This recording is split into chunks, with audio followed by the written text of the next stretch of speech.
शांति शांति। ओम शांति शांति शांति।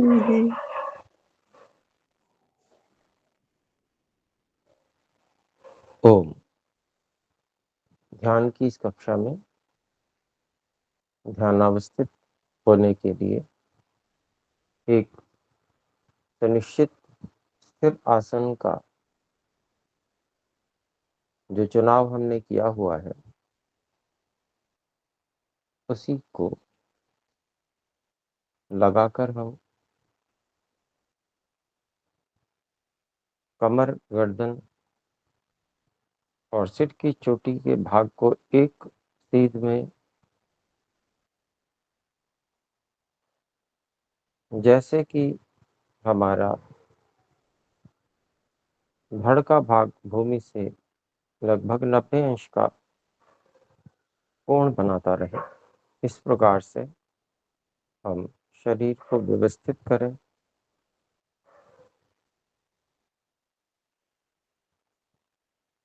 आंखों को कोमलता से बंद करके हाथों को अनुकूलतानुसार घुटनों पर अथवा अंजलि बनाकर रख लें। मन में संकल्प करें कि अब हमें शरीर से कोई भी चेष्टा नहीं करनी है।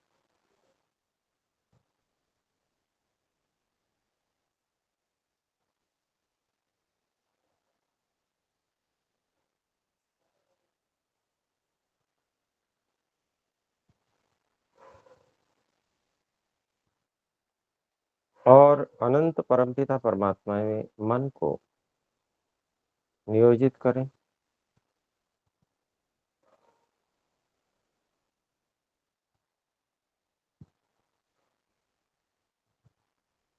हे ईश्वर, आप सर्वत्र व्यापक,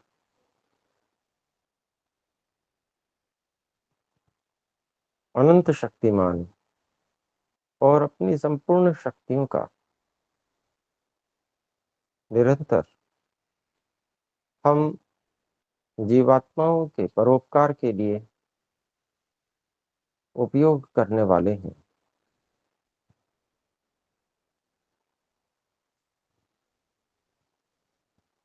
हे अनंत शक्तिमान चेतन,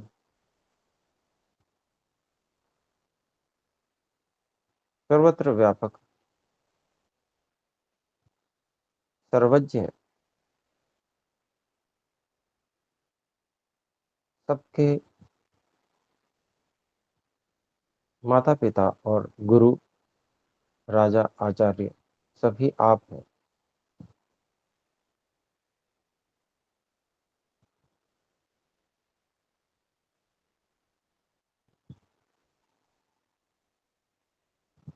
हम आपकी उपासना के लिए, योगाभ्यास के लिए इस समय इस आसन में बैठे हैं।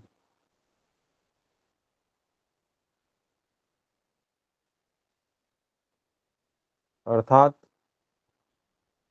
आपके दिए हुए इस साधन शरीर को हमने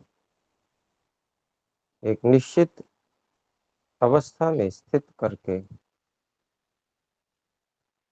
रखा हुआ है।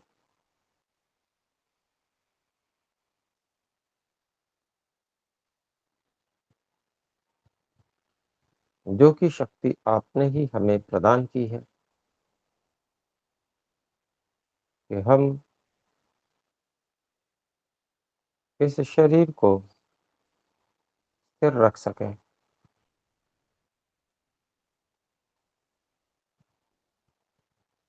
ईश्वर, आपसे निरंतर सहायता प्राप्त करके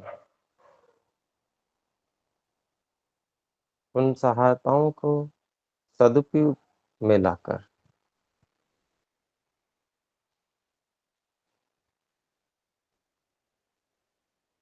हम आपकी दृष्टि में पात्र बन सकते हैं।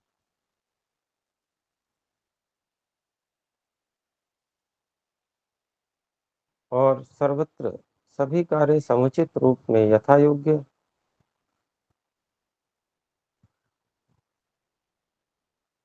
करने से सभी साधनों का और आपकी दी हुई शक्ति का समुचित उपयोग करने से, यथायोग्य उपयोग करने से और गौण मुख्य का विवेचन करके मुख्य पर अधिक बल लगाने, मुख्य पे अधिक एकाग्र होने, मुख्य पर आपकी दी हुई अधिकतम शक्ति लगाने से हे ईश्वर, हम आपकी कृपा के पात्र बन सकते हैं।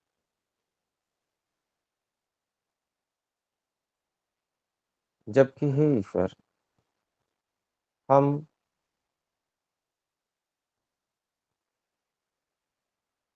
बहुत बार सांसारिक व्यवहारों को करते हुए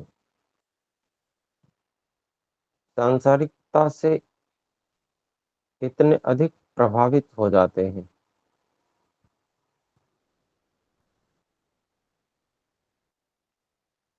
कि हम मुख्य गौण का विवेचन न करते हुए केवल गौण पर ही सारी शक्ति व्यय कर देते हैं।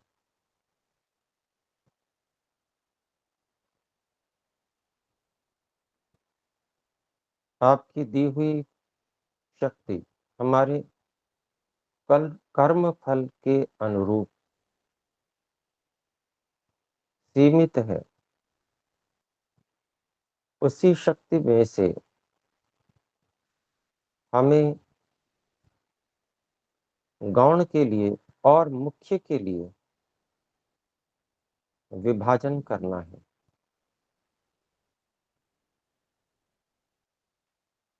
यदि हम सारी शक्ति गौण के लिए ही खर्च कर देते हैं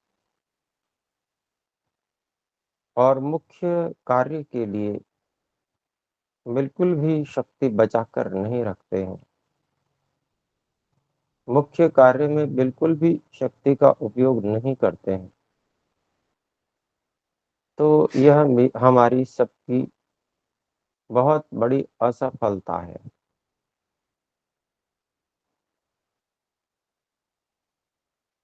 और इससे ये जो प्रतिदिन की छोटी-छोटी असफलताएं हैं,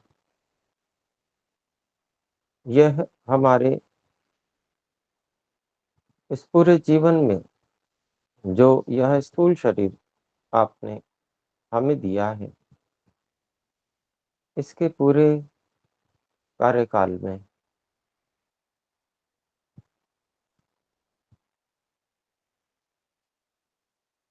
हम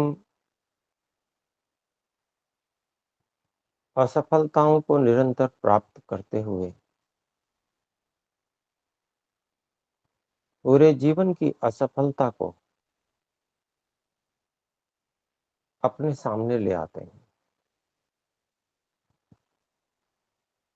हे ईश्वर, गौण और मुख्य का विवेक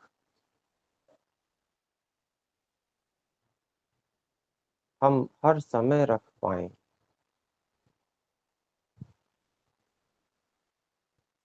आत्मा निरीक्षण के द्वारा प्रत्येक कार्य को करते हुए उसमें शक्ति को लगाते हुए हमें यह विवेक, यह विवेचन करना आवश्यक है।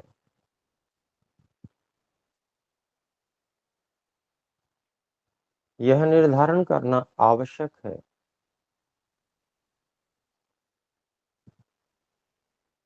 कि हम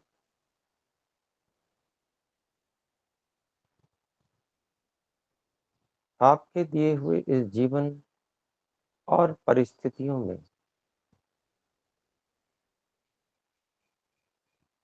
कौन सी परिस्थिति पर कितना बल लगाएं।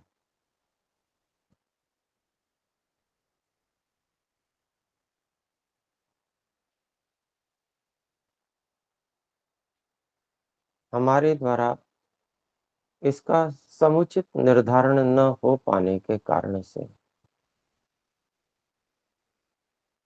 हमारा पूर्व का जो समय है वो बहुत सारा नष्ट हो चुका है।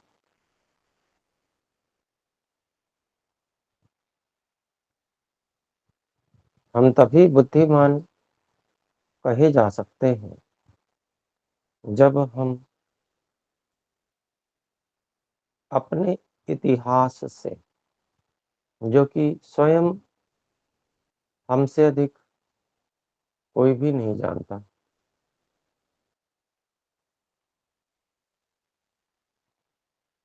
स्वयं के अपने इतिहास से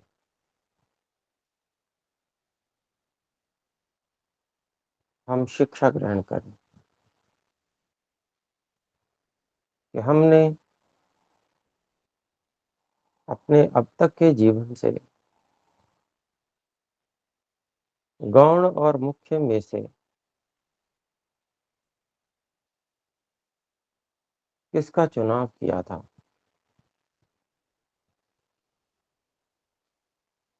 किसको अधिक बल से प्राप्त करने का प्रयास किया था।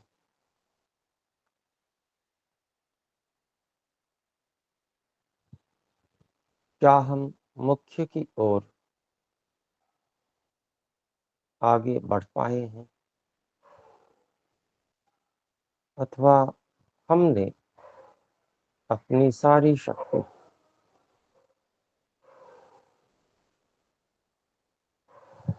गौण चीजों पर ही लगा रखी थी। हे ईश्वर,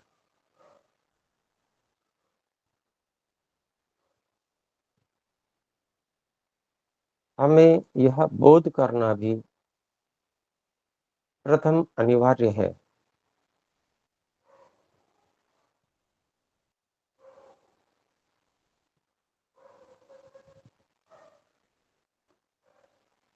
कि हम किसे मुख्य कहें और किसको गौण।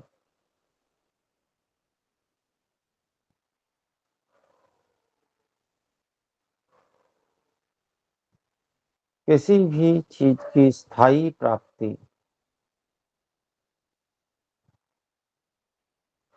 मुख्य होती है।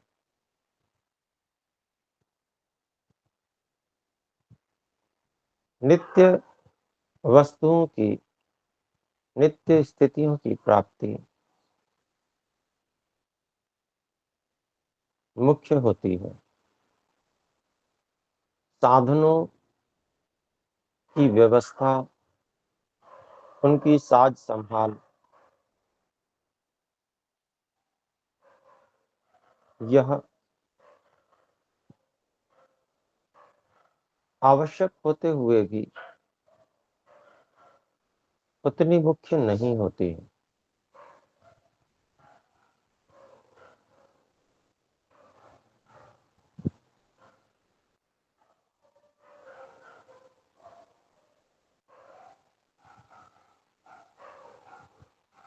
हमें जीवन में सभी दुखों से छूटना है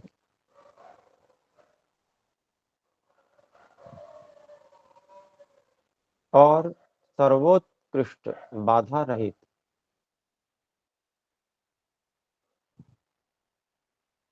निरंतर मिलने वाले आनंद को प्राप्त करना है।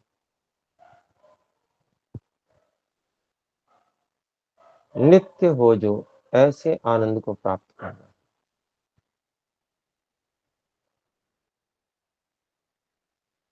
क्योंकि यह हमारी आत्मिक इच्छा है कि हमको किंचित मात्र भी दुख की आवश्यकता नहीं है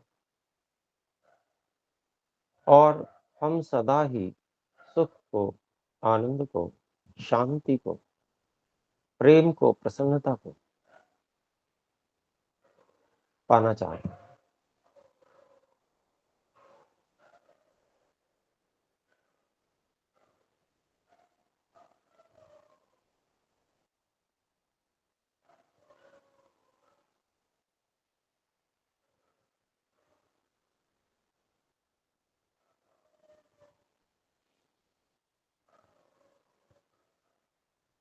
जीवन में जो साधन है, उन साधनों की उन्नति से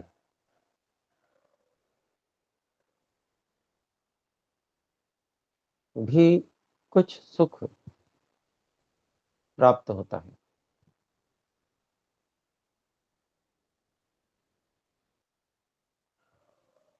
परंतु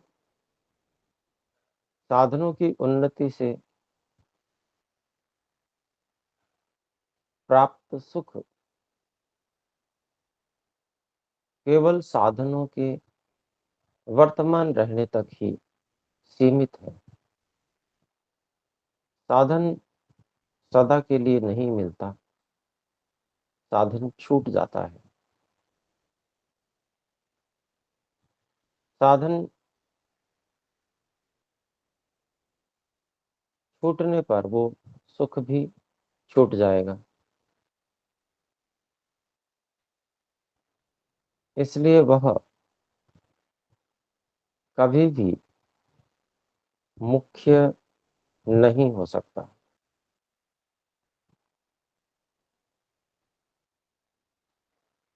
शरीर,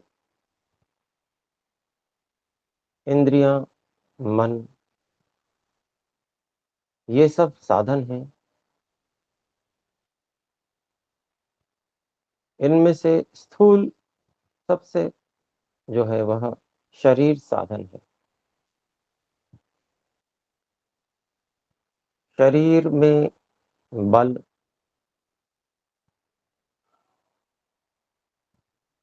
होना चाहिए, क्योंकि शरीर में बल होगा, उस साधन को माध्यम बनाकर हम मुख्य कार्य को, अर्थात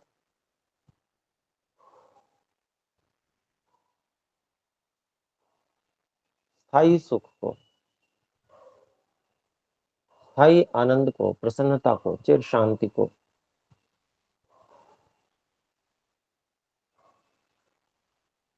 चिर आनंद को प्राप्त कर सकते हैं। और वह योगाभ्यास में संभव है। योगाभ्यास भी साधन है एक लक्ष्य तक पहुंचाने के लिए। तो योगाभ्यास जो साधन एक विशेष लक्ष्य तक पहुंचाने के लिए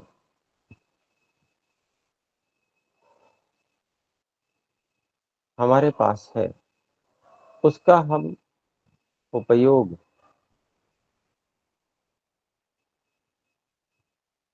पर्याप्त समय लगाकर करें।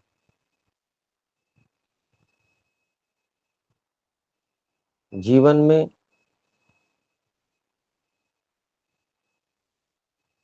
शरीर को खिलाना, पिलाना, नहलाना, धुलाना, शरीर को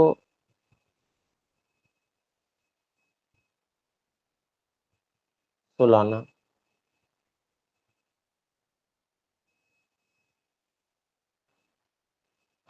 ये साधन से और साधन के लिए समय लगाना है।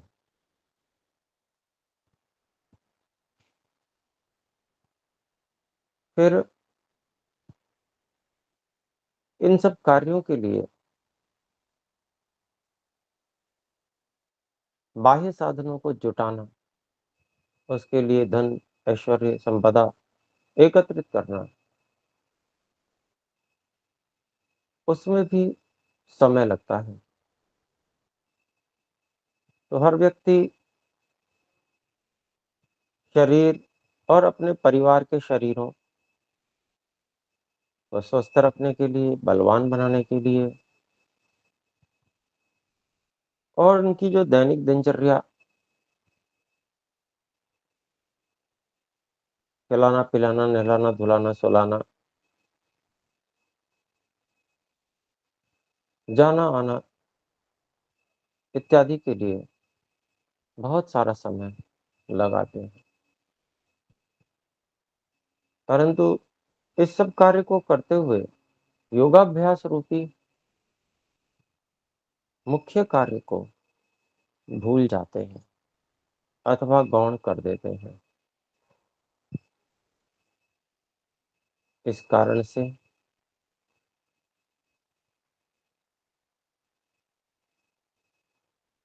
मुख्य लक्ष्य की ओर हम आगे नहीं बढ़ पाते हैं। 24 घंटे में से लगभग 7-8 घंटे शयन में समाप्त हो जाते हैं।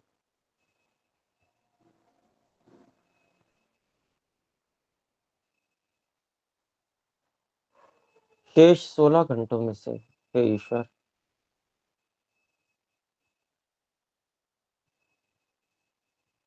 शरीर के लिए स्नान,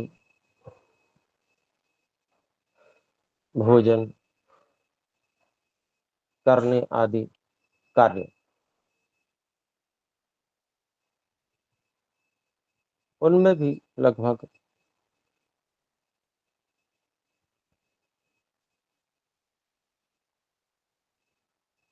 2 से 3 घंटे का समय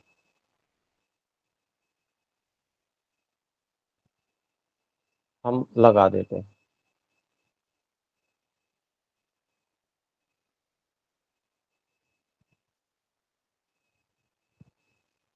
उसके बाद में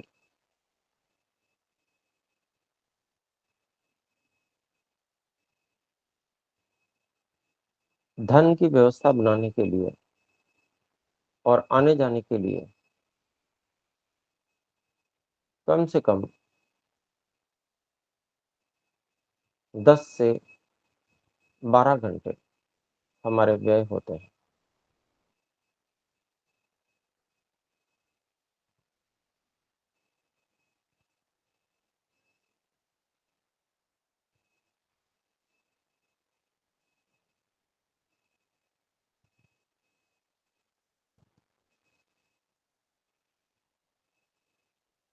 इस प्रकार से शेष बचे हुए 16 घंटों में से अगर हम देखें तो थोड़ा अगर हम खींच खांच के कम भी करें तो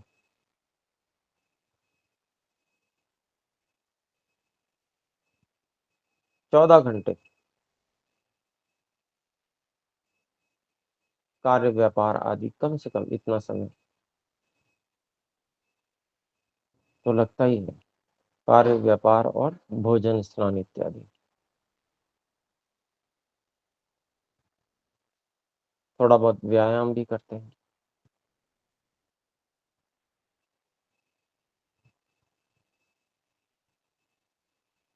तो शेष बचे हुए 2 घंटे अपने लोगों को कम से कम इतना तो प्रातः, सायं, संध्या काल में ईश्वर भक्ति में योगाभ्यास करने के लिए लगाना ही चाहिए। हे ईश्वर,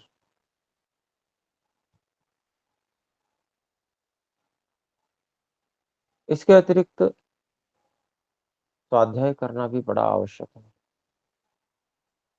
गृहस्थी लोगों को इसी जीवन में से चाहे शयन में से हमको 8 घंटे न सोकर 1 घंटा कम सोना पड़े, 7 घंटे सोकर ही कार्य चलाया जा सकता है। अनेक लोग और कम भी सोकर कार्य चला लेते हैं।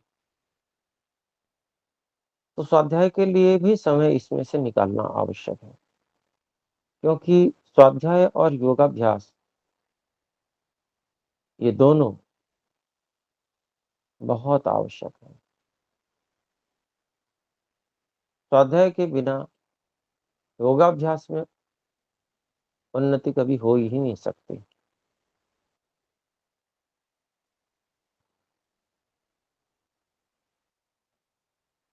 मोक्ष शास्त्रों का अध्ययन योगाभ्यास में किस प्रकार से आगे बढ़े, उस क्रम का निर्धारण इन्हीं मोक्ष शास्त्रों के अध्ययन से होता है।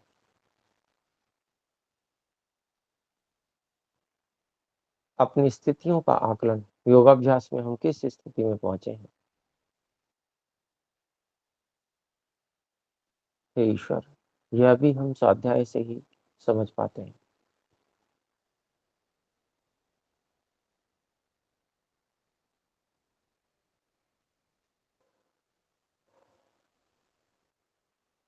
हमारा जीवन अत्यंत व्यस्त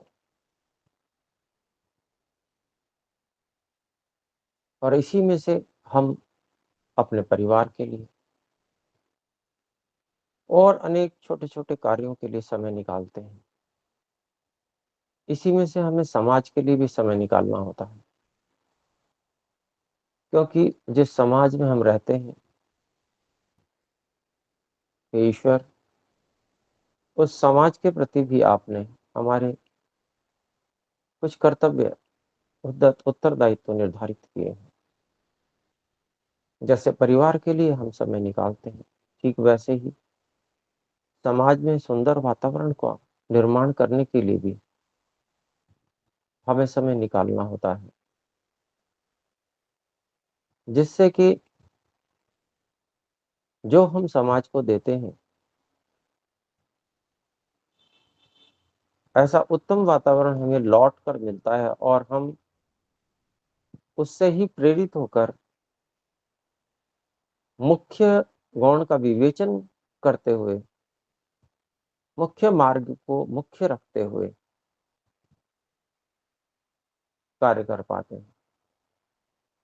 यदि समाज को हम कुछ उत्तम देन नहीं देते हैं, तो समाज की व्यवस्था और समाज का वातावरण बिगड़ता जाता है, जिसके कारण से हम मुख्य को कभी भी मुख्य के रूप में स्थापित नहीं रख सकते और समाज के वातावरण से प्रभावित होकर हम गौण को ही मुख्य समझते रह जाते हैं और जीवन निकल जाता है।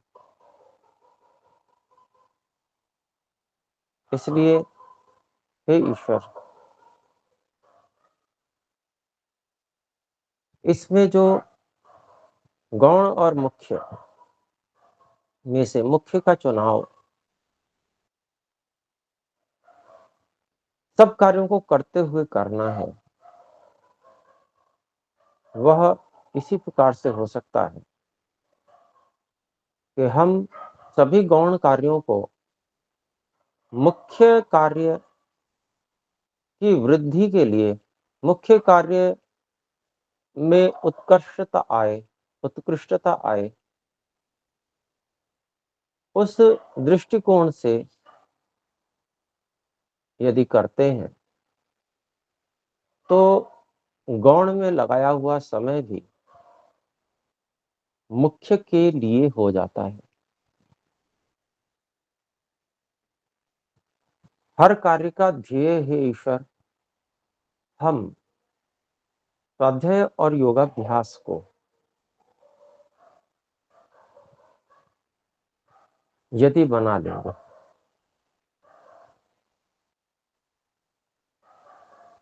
तो हम मुख्य को मुख्य रख पाएंगे। समय का विभाजन तो ऐसा हुआ कि जिसमें मुख्य के लिए कोई समय ही नहीं है। जैसे मुख्य को तो कुछ समय दिया ही नहीं जा रहा है। 24 घंटे दिन के समय में से मुख्य के लिए 2-3 घंटा निकालना भी कठिन हो रहा है। हे ईश्वर, आप ऐसी प्रेरणा करें कि जो गौण के लिए किए जाने वाले कार्य हैं,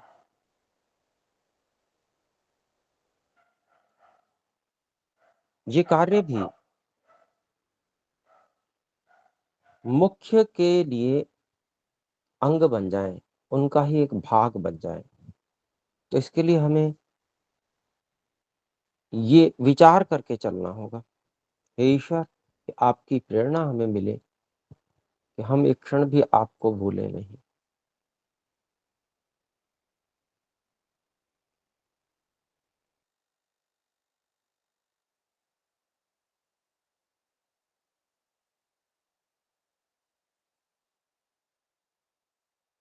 हे ईश्वर, जब हम आपको स्मरण रख के आपको प्राप्त करने की इच्छा रखते हुए हर समय कार्य करेंगे,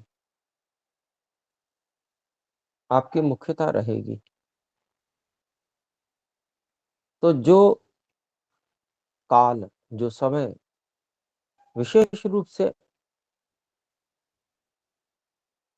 आपकी उपासना के लिए निर्धारित है, योगाभ्यास के लिए निर्धारित है, उस समय के लिए हम अन्य सभी कार्यों को करते हुए तैयारी करते रहेंगे। उदाहरण के लिए हम भोजन इसलिए करेंगे कि वो जो 2-3 घंटा योगाभ्यास उपासना के लिए, हे ईश्वर, हमें मिलने वाला है, उस समय में उस भोजन के द्वारा हम अत्यंत ऊर्जा का अनुभव कर सकें। यदि हमें उस समय ऊर्जा प्राप्त नहीं होती है, तो वो भोजन किस काम का।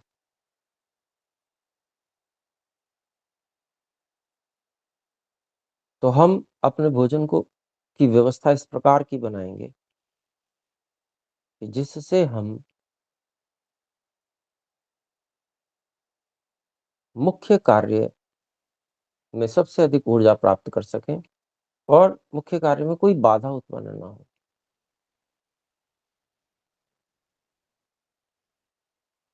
फिर परिवार का पालन।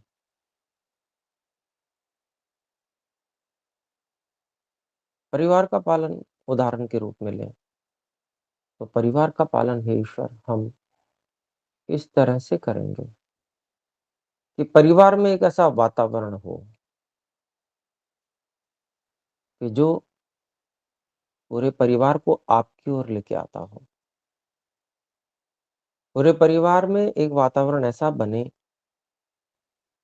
कि पूरा परिवार उन 2 योगाभ्यास उपासना के घंटों की प्रतीक्षा करता हो।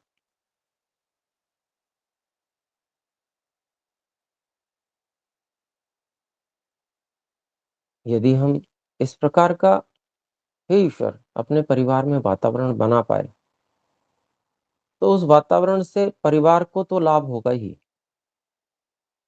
परंतु सबसे अधिक हमें लाभ होगा, क्योंकि प्रत्येक क्रिया, हमारे आसपास के प्रत्येक व्यक्ति की क्रिया इस प्रकार की होगी कि जिससे हमें प्रेरणा मिलेगी कि हमें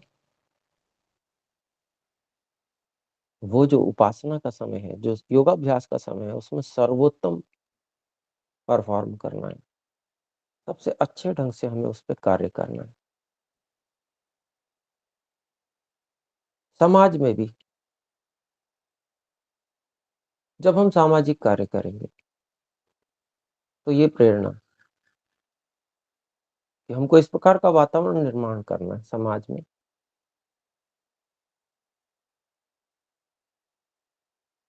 कि हे ईश्वर आपको प्राप्त करना है। जब हम एक-दूसरे से मिलते हैं अथवा दूरभाष आदि पे बात करते हैं, तो हे ईश्वर हम इस प्रकार से बात करें कि आज का योगाभ्यास कैसा रहा?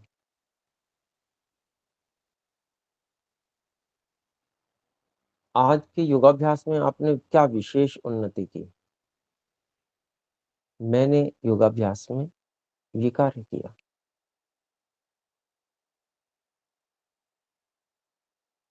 जैसा कि सामान्य प्रचलन है, उसमें हम एक-दूसरे से हाल-चाल पूछते हैं, स्वास्थ्य ठीक है या नहीं?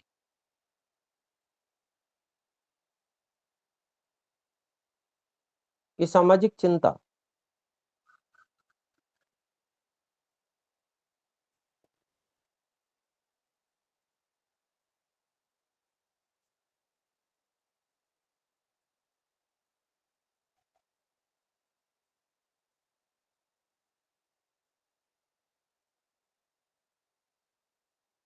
यह सामाजिक चिंता नीचे स्तर की है, जो केवल साधन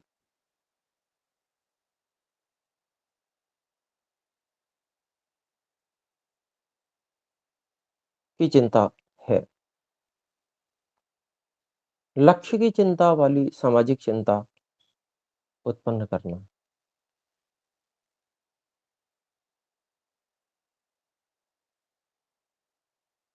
साधन तो स्वतः ही फिर उसमें उत्तम ढंग से कार्य करेगा।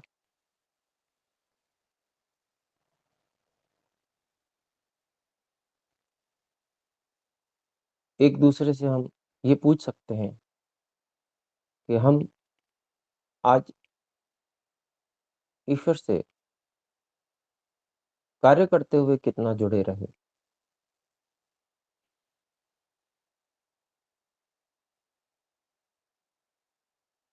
योगाभ्यास में कैसी उन्नति हुई? स्वाध्याय किस स्तर का चल रहा है?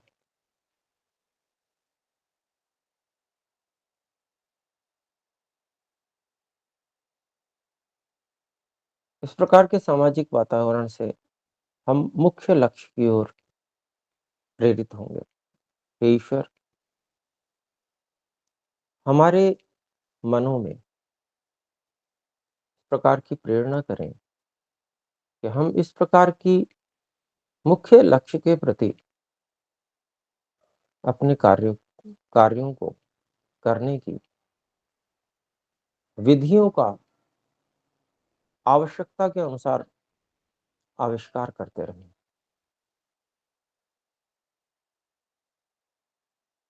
हे ईश्वर, ये सारा संसार अन्नमय है। अन्न से शक्ति प्राप्त करता है। स्थूल है और साधन भी है। साधन की दिशा को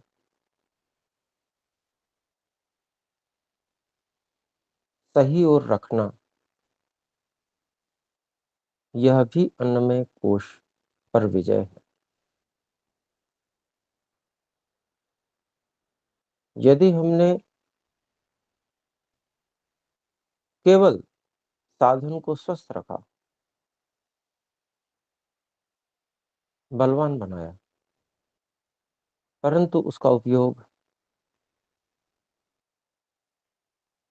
उचित और मुख्य के लिए नहीं हो पाई, तो ऐसी विजय भी पराजय ही है। भले ही हमने शरीर पर विजय प्राप्त की, शरीर को स्वस्थ भी रख लिया, बल भी संचित कर लिया, प्राण शक्ति को भी बलवान बना लिया, परंतु जिसलिए यह जीवन मिला है, उस ओर आगे नहीं बढ़ पाए, उस ओर हमारा कोई प्रयास नहीं रहा। तो ऐसा शरीर कोई सदा तो रहने वाला नहीं है। ये भी समाप्त हो जाएगा, समय भी समाप्त हो जाएगा और जीवन असफल रह जाएगा।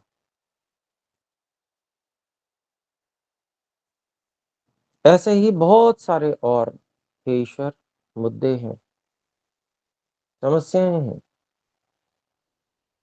जो सामाजिक हैं, जो राष्ट्रीय हैं, सुरक्षा से संबंधित है। ऐसी अनिवार्य हैं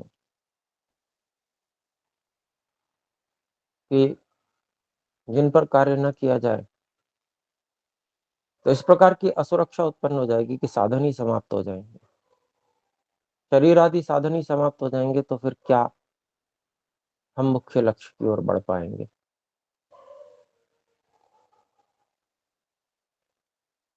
उन सब कार्यों को भी हे ईश्वर आपकी प्राप्ति के लिए अनिवार्य मानते हुए भले ही साप्ताहिक रूप में हम करें, परंतु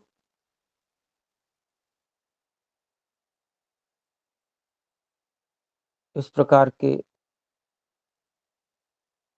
सम्मेलन, जागरूकता अभियान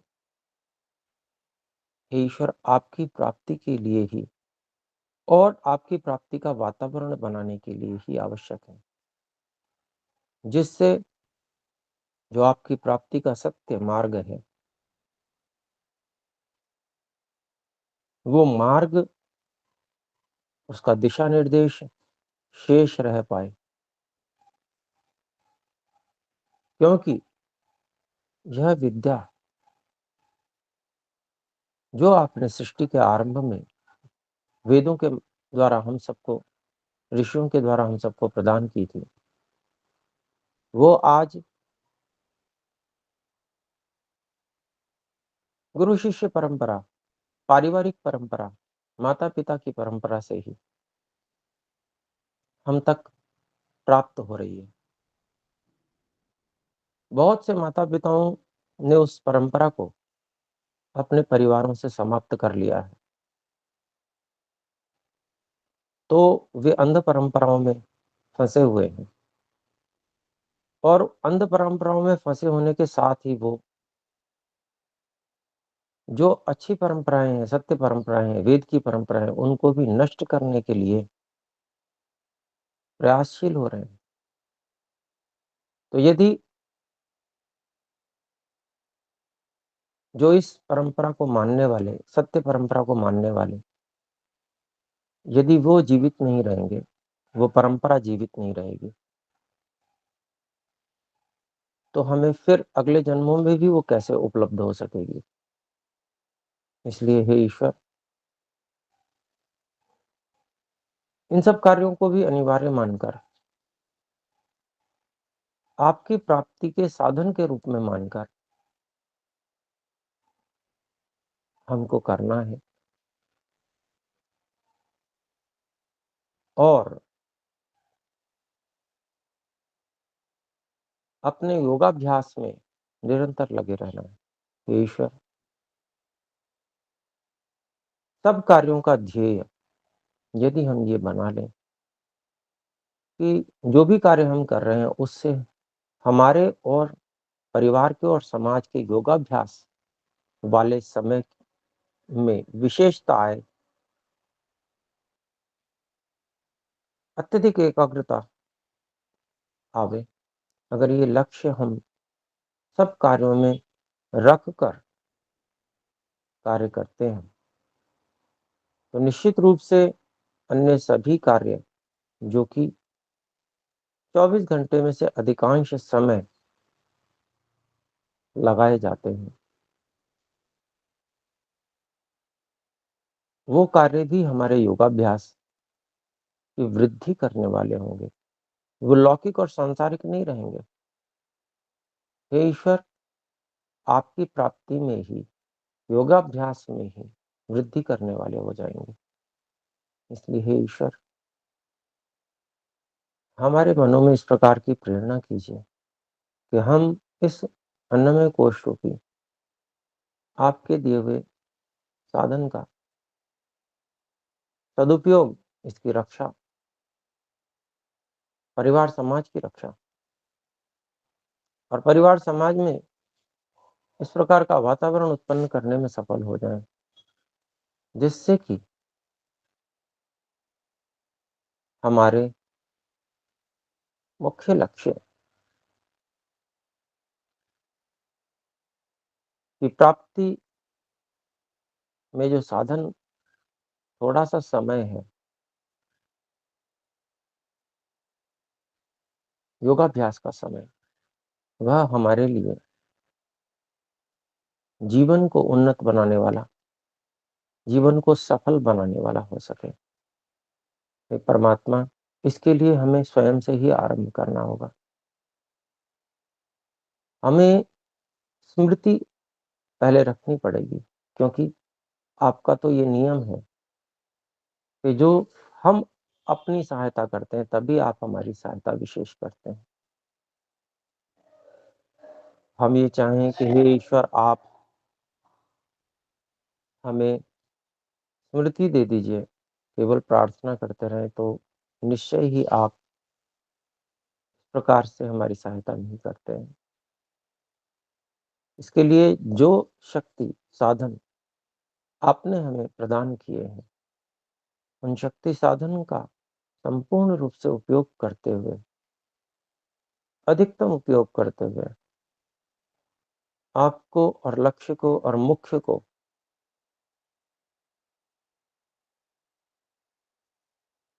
स्मरण रखने का पुरजोर प्रयास, जितने प्रकार के साधन हो सकते हैं, इस बात को याद दिलाने के जितने प्रकार तरीके हो सकते हैं, लिख के रखना, अलार्म लगाना इत्यादि, उन सब का हम हे ईश्वर उपयोग करेंगे। बाह्य साधनों का भी उपयोग करके हम ये संकल्प लेते हैं, मुख्य लक्ष्य को मुख्य बनाए रखने के लिए मन में उसका स्थान उतनी ही तीव्रता से बनाए रखने के लिए हम प्रयासशील होंगे, जिससे कि हमारा मुख्य लक्ष्य कभी भी गौण न हो पाए। मन में उसकी मुख्यता सदा बनी रहे, स्मृति में बनी रहे, जिससे कि हमारा ये जीवन निष्फल न चला जाए। आपके दिए हुए साधन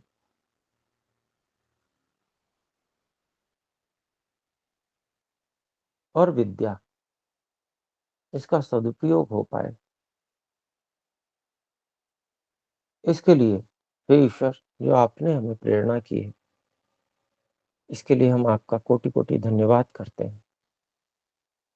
आपको हृदय से अत्यधिक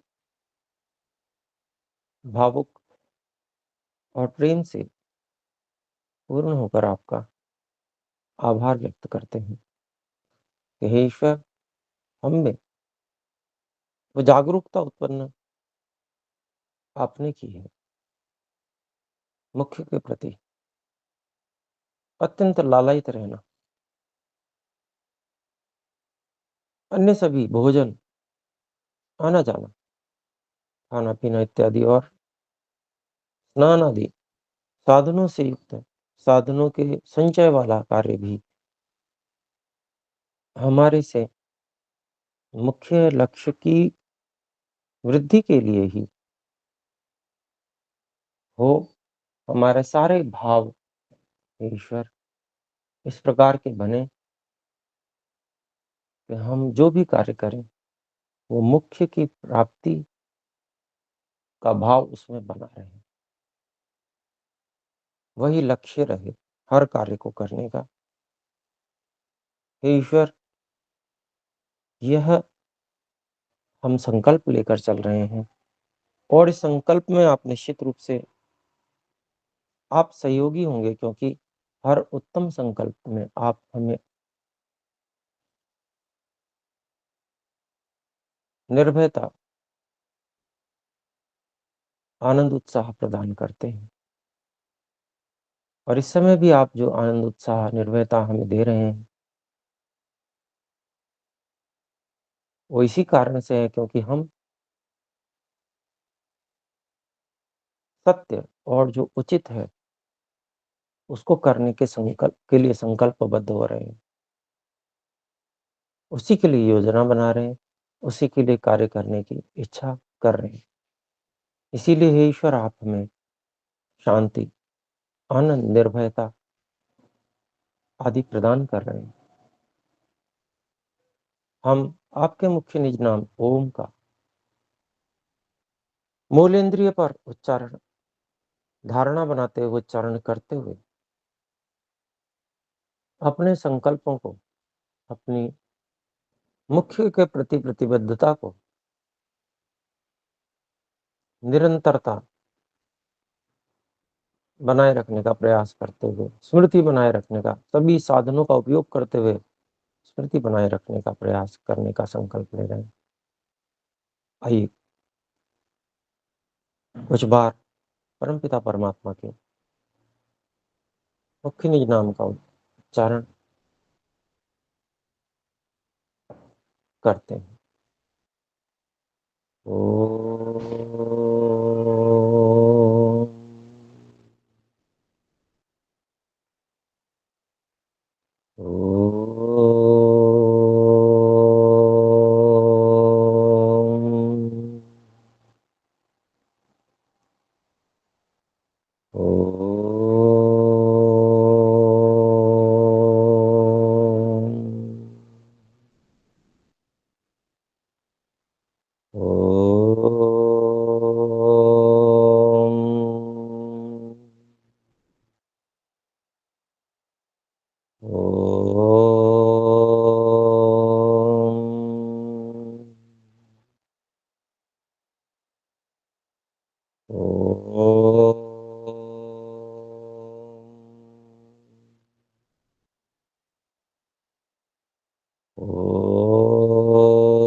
आइए धीरे धीरे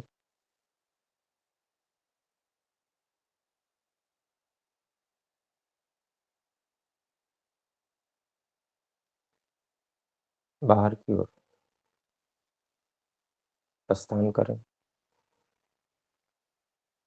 धीरे धीरे हाथों में गति लाएं, आंखों को कोमलता पूर्वक धीरे धीरे से खोल लें और ईश्वर के प्रति समर्पण का भाव बनाए रखने का प्रयास करते हुए इस कक्षा को विराम देते हैं। आइए एक बार सब मिलकर ओम की ध्वनि करें और फिर विराम करेंगे। ओम। सभी को सादर नमस्ते। नमस्ते गुरु जी।